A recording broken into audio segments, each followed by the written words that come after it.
So, what have you been working on lately? Numerous projects. This painting, which has been sitting there for the last week or two, actually, I stopped painting it because, and it's happened a few instances before when I was doing a painting, where it is so there that it's like the Hitchcock rule, where after he reads the script, he's made the film in his mind, and the making of the actual film is all just work to him now. And I feel I've done that at various times. I've done paintings, so I'll put the pencil sketch up, and it will be so present that to actually put the paint on becomes a chore or a job. And it's already kind of there. The expressions are there. So I will get around to it, but I've taken a break from it, and it's the American Dream / American Nightmare. What's this? It's White America. Dennis the Menace. It's Barbie, Dennis the Menace, Gidget. It's all the various 20th century tropes of pop culture tropes of white America rolled into one. And what's this face here? That is the bored American housewife. And you can't see it, but it's covered by the couch, where she's got a flask of whiskey and she's pouring it into a coffee cup. And the coffee cup's going to say "World's Best Mom." And what's happening to her? She's being subjugated, sat on by her husband, who's got his captain's hat and his khakis and his, blazer, smoking a pipe, And what's this in the other side, above your head? That's the daughter playing with the blocks, eating junk food, eating Twinkies, sexualized, subtly, but also not so subtly. And over on this side is the young boy who hates his father, as most young white boys do, who is a gun nut, or is going to be a gun nut in his later years. He's already got the cap guns on his side, and he's just waiting to get old enough to get a real gun to show up his high school. And the housewife has what's on her head there? That's just the husband's shoe, the husband's foot on her neck. And the title of this? The American Dream. Where are you coming from?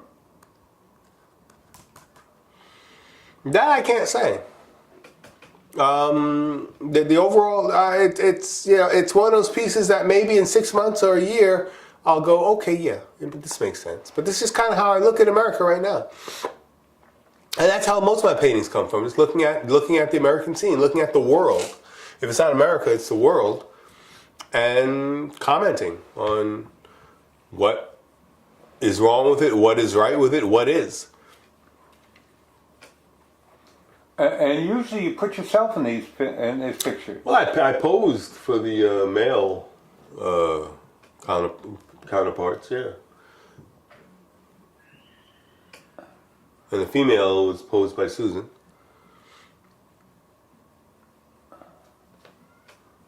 And there's no Superman in this picture. No, I want to avoid that. I kind of wanted to come to the rescue. Maybe there is no Superman. There is no Superman. How could you say that to me? There is no Superman to come to the rescue. And maybe that's the point of this painting. Maybe I'm slowly getting away from looking for Superman, trying to be Superman in my own life and in the lives of others, and recognizing that there is no Superman, and that this is where we're at. This is white America, And I was thinking of doing a companion piece on a very. This is that screen I was telling you about, by the way. I was thinking of doing a companion piece called Black American Dream, Black / Nightmare, which trades in on all the black stereotypes, which might be probably more inflammatory than this one. I could see white people looking at this and go, oh, it's so great. But I can see black people look at the one that I'm going to do for black people going, yo, man, that's fucked up. That's fucked up, man. Because it's going to trade in on a lot of stereotypes that maybe are stereotypes, yes, but are also based in fact. Okay, can you give me a little sense of what might be in it? Similar. I can't because I haven't painted it yet. I've drawn it out. But I can point to this as stereotypes and archetypes that are based on fact.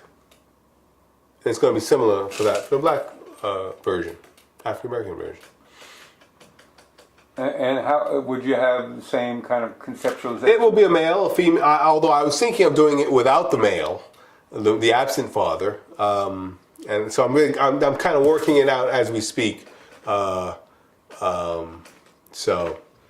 whether he should be there, and if so, what role he'll have. But there'll be children and a mother, yeah. What is the stereotype of the black male, the father figure? He's not there. He disappears. Where did He's he a baby daddy. Where did he go? He went to jail. He went to an institution. He went to the streets. He doesn't have a job. And he can't support his children, can't support his wife. That's where he went, in most people's minds. In the stereotype, and largely the stereotype is true. Now, God bless those who can and do. God bless those that can and do, and there should be more of that. But there's also a huge swath of the population that doesn't do that and lives up to the stereotype. It's interesting how sometimes there are stereotypes and that people live in that stereotype. In other words, that they've been condemned to that image and then they live up to that. Yeah, they do. Yeah. There are a lot of cheap Jews. There are a lot of lazy black people. There are a lot of Mexican families that live on top of each other in little apartments and drink Corona. There are a lot of, Irish and Italian. There are a lot of drunken Irish. There are a lot Greeks. it's so, they do live up to it. Africans and Latinos. Sure. And people with mental illness. Oh, sure. A lot of mental illness people who kill people.